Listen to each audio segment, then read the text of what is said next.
हाँ जी।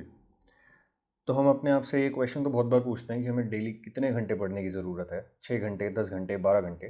लेकिन इस चीज़ का आंसर कभी भी नहीं मिल पाता, because this is very subjective and varies from person to person. मैं आज की वीडियो में कोशिश करूंगा कि आपको इस चीज़ का आंसर दे पाऊँ कि आपको डेली कितने घंटे पढ़ने की ज़रूरत है। चलिए स्टार्ट करते हैं। तो सबसे पहले मैं आपको एक प्रोसेस बता देता हूँ ब्रीफ में। Study output per day calculate करने के लिए हम सबसे पहले असेस करेंगे टाइम अवेलेबल, जो कि आज की डेट से एग्जाम डेट तक होगा, जिसको हम आवर्स में एक्सप्रेस करेंगे।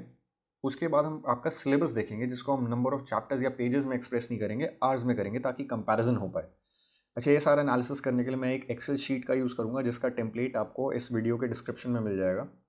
आप उसको अभी के अभी डाउनलोड कर लीजिए, ताकि आपका भी स्केड्यूल साथ साथ बन जाए। एज्यूमिंग कि आपने अभी तक एक्सेल शीट डाउनलोड कर ली है, आप उसको खोल के जल्दी से स्टेप्स फॉलो करिए। सबसे पहले हम आएंगे टाइम रिक्वायर्ड वाली स्प्रेडशीट पे, जिसके अंदर हम कैलकुलेट करेंगे कि पूरा सिलेबस करने में प्लस उसकी रिविजन्स करने में हमें कितने स्टडी आवर्स रिक्वायर्ड होंगे। ये कैलकुलेशन स्टार्ट करने के लिए आप सबसे पहले सेल नंबर E9 पे आइए। यहाँ पे मैंने सारे के सारे सब्जेक्ट्स ले डाउन कर रखे हैं जो बच्चों को एग्जाम देने होंगे, एंड एज्यूमिंग ये CA फाइनल का स्टूडेंट है, तो मैंने वही सब्जेक्ट्स लिख रखे हैं। आप अपने हिसाब से लिख सकते हैं। नेक्स्ट कॉलम में मैंने लिख रखा है कि इन इन सब्जेक्ट्स की क्लासेस करने में कितने टेंटेटिव आवर्स लगेंगे। आपको भी यही फिल करना है। मैं एग्जांपल के तौर पे दिखा देता हूँ। इस वाले सेल में मैंने फॉर्मूला क्या लगा रखा है, 110 इंटू 3.5 इम्प्लाइंग 110 क्लासेस लगेंगी, 3.5 घंटे की एक क्लास होगी, which gives me a figure of 385 total hours. Next cell में मैंने जीरो इसलिए लिख रखा है, एज्यूमिंग बच्चे की SFM की क्लास हो रखी है। सिमिलर फैशन में आप सारे के सारे सब्जेक्ट्स के आगे आवर्स लिख दीजिए।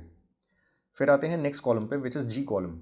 इसके अंदर हम फिल कर रहे हैं कि रिवीजन में कितने आवर्स लगेंगे। अब revision can vary from person to person, किसी को एक रिवीजन करनी है, किसी को 4 रिवीजन्स करनी है, तो आप अपने हिसाब से जितनी आपको रिवीजन्स करनी हो उस हिसाब से आवर्स भर लीजिए। ये हल्का सा ट्रिकी हो सकता है भरना, इसलिए आप अपने सीनियर्स की या अपने फ्रेंड्स की हेल्प ले सकते हैं जिन्होंने ये सब्जेक्ट्स कर लिए हैं। ये भरने के बाद ये टोटल वाली फिगर ऑटो पॉपुलेट हो जाएगी, क्योंकि यहाँ पे फॉर्मूला लगा हुआ है, और इसीलिए सेल्स मैंने मैरून कलर के कर रखे हैं, इम्प्लाइंग कि ये ऑटो पॉपुलेट होंगे। अब आपके पास ये जो फिगर आई ना 3095, दिस टेल्स यू कि पूरे के पूरे रिविजन्स करने में प्लस सिलेबस कंप्लीट करने में आपको टोटल 3095 स्टडी आवर्स रिक्वायर्ड हैं। अब नेक्स्ट हमारी कैलकुलेशन होगी, calculation of time available from today till the exam date. मेरा सजेशन होगा 2 महीने का गैप लेके चलिए, ताकि हम 2 महीनों में अमेंडमेंट्स, RTPs, MTPs, जो सब्जेक्ट्स वीक है उनकी रिविजन, ये सारी चीज़ें कर पाए। तो स्टार्ट करते हैं। सेल नंबर E7 में सबसे पहले आप आज की डेट डालिए। मैंने 15 जुलाई डाल दी। अब इस सेल नंबर F7 में आप डालिए एग्जाम से 2 महीने पहले की डेट। एज्यूमिंग जिस स्टूडेंट के लिए मैं बना रहा हूँ उसका 1 नवंबर 2019 को पेपर है, तो मैं 1/9/19 डाल देता हूँ डेट। ये मेरे पास डेट आ गई कि कितने डेज बचे हैं। अभी मेरे को आवर्स में फिगर चाहिए। तो इसके लिए मैं क्या करूँगा, मैं सबसे पहले देखूंगा स्टूडेंट के कितने टाइप के डेज है जिन पे उसका स्टडी आउटपुट डिफरेंट होगा। एज्यूमिंग ये CA फाइनलिस्ट है, तो 2 टाइप के डेज होंगे, या तो ऑफिस वाले या बिना ऑफिस के। तो बिना ऑफिस के कितने डेज होंगे। एज्यूमिंग उस स्टूडेंट को 4 महीने की छुट्टी मिलेगी, तो मैं 120 डेज पुट इन कर देता हूँ सेल नंबर F15 में। ऊपर ऑफिस डेज ऑटो पॉपुलेट हो गए 293। कैसे फिगर आई, 413 माइनस 120। अब इसमें मैंने सैटरडे संडेज इग्नोर कर दिए, ठीक है, थोड़ा कंजर्वेटिव होकर चलना। अब इसके बाद आप आइए कॉलम नंबर G पे। इस पे आपको डालना है कि in different types of days पे कितना स्टडी आवर्स का आउटपुट आप निकाल पाएंगे। तो एज्यूमिंग स्टूडेंट मुझे कहता है कि मैं जिस दिन ऑफिस होगा उस दिन तो 4 घंटे पढ़ लूंगा, और जिस दिन नहीं होगा उस दिन मैं 9 घंटे पढ़ लूंगा। मेरे पास ये 2 to 5 ऑटो पॉपुलेट होकर क्या फिगर आ गई कि इस बच्चे के पास एग्जाम से 2 महीने पहले तक आज की डेट से अगर देखें तो 2 to 5 आवर्स हैं अवेलेबल। अब आ जाते हैं फाइनल असेसमेंट पे। इसके लिए आप ये असेसमेंट वाली स्प्रेडशीट खोलिए।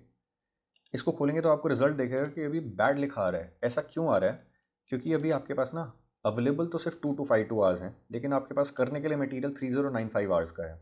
तो यहाँ पे थोड़ा मामला बिगड़ गया। अब इसको सही कैसे करना है, या तो टोटल आवर्स अवेलेबल बढ़ा लो, या फिर टोटल आवर्स रिक्वायर्ड गिरा लो। उसको देखते हैं कैसे करते हैं। अब देखिए, सिचुएशन को बैड से गुड करने के लिए मेरी सबसे पहली प्रायोरिटी क्या होगी, टाइम अवेलेबल वाली स्प्रेडशीट में जाके अपने डेली का ना आउटपुट बढ़ाइए। अब बच्चा कहता है कि मैं क्लास और रिवीजन मिला के जिस दिन ऑफिस होगा 5 घंटे पढ़ने को तैयार हूँ, और जिस दिन ऑफिस नहीं होगा 11 घंटे पढ़ लेता हूँ, क्योंकि टाइम की शॉर्टेज हो रही है। यहाँ पे 2785 हो गया। असेसमेंट स्प्रेडशीट पे जाके देखते हैं, लेकिन अभी भी सिचुएशन बैड है। तो मेरी दूसरी प्रायोरिटी क्या होगी, टाइम रिक्वायर्ड वाली स्प्रेडशीट पे जाके क्लासेस को जो आपने टाइम एलोकेट कर रखा है ना उसको गिराइए। किसी ऐसे टीचर से ले लीजिए जो जल्दी करवा देते हैं, या फिर ऑल टुगेदर क्लास ही छोड़िए, क्योंकि सिलेबस कंप्लीट करना पहली प्रायोरिटी है। अब इसके लिए मैं क्या करूँगा, 385 वाला सब्जेक्ट 220 आवर्स में कर लूँगा, 315 वाला 220 में कर लूँगा, 280 वाला 200 में कर लूँगा। असेसमेंट स्प्रेडशीट पे जाके देखते हैं। सिचुएशन गुड हो गई। जैसे ही सिचुएशन गुड हुई ना, आपको समझ जाना चाहिए कि भाई इतने आवर्स मैंने जो एलोकेट कर रखे हैं ना, ये मेरे को आंसर मिल गया कि मेरे को डेली ऑफिस वाले डेज पे 5 घंटे पढ़ना है और जिन दिन ऑफिस नहीं होगा 11 घंटे पढ़ना है, तभी सिलेबस कंप्लीट हो पाएगा। अच्छा, अब आपकी शीट तो बन गई, लेकिन ताकि आपको हमेशा अपनी सिचुएशन पता रहे, आपको इसको ना हर हफ्ते अपडेट करना पड़ेगा 5 मिनट लगा के। कैसे? टाइम अवेलेबल वाली स्प्रेडशीट पे जाइए, हफ्ता निकल गया, जैसे ही लेट्स से ऑफिस डेज में से 7 डेज निकले मेरे, तो मैंने 293 माइनस 7 कर दिया, विच इज़ 286। टाइम अवेलेबल अपने आप अपडेट हो गया। टाइम रिक्वायर्ड वाली स्प्रेडशीट में अपडेट करना है मेरे को, कैसे करूँगा? क्लासेस लेट्स से मैं इलेक्टिव की ले रहा हूँ, मैंने यहाँ क्या फॉर्मूला लगा रखा था 35 × 3.5, मैं इसमें से 7 काट देता हूँ, 28 आ गया। दोबारा ये भी अपडेट हो गया। लेट्स से मैंने रिवीजन में भी 10 आवर्स लगा दी है सब्जेक्ट की, तो 122.5 की जगह मैं कर दूंगा 112.5। हो गया सब कुछ अपडेट। असेसमेंट स्प्रेडशीट पर जाके देखूंगा, सिचुएशन अभी भी गुड है, कोई दिक्कत नहीं, उतना ही पढ़ते रहूँगा, नहीं तो स्टडी पैटर्न दोबारा अपडेट करूँगा। अच्छा, आपको कहीं भी अगर इस शीट में कॉलम्स या रोज ऐड या डिलीट करने की ज़रूरत पड़े ना, तो मेक श्योर कि ये जो मेरून टेक्स्ट वाले सेल्स हैं, यानी कि जिन पर फॉर्मूला लग रखा है, इनकी इंटेग्रिटी इंटैक्ट रहे। दूसरी चीज़, आपकी कोई भी क्वेरीज या सजेशंस हो तो आप मेरे फेसबुक पेज पे मुझे कॉन्टैक्ट कर सकते हैं।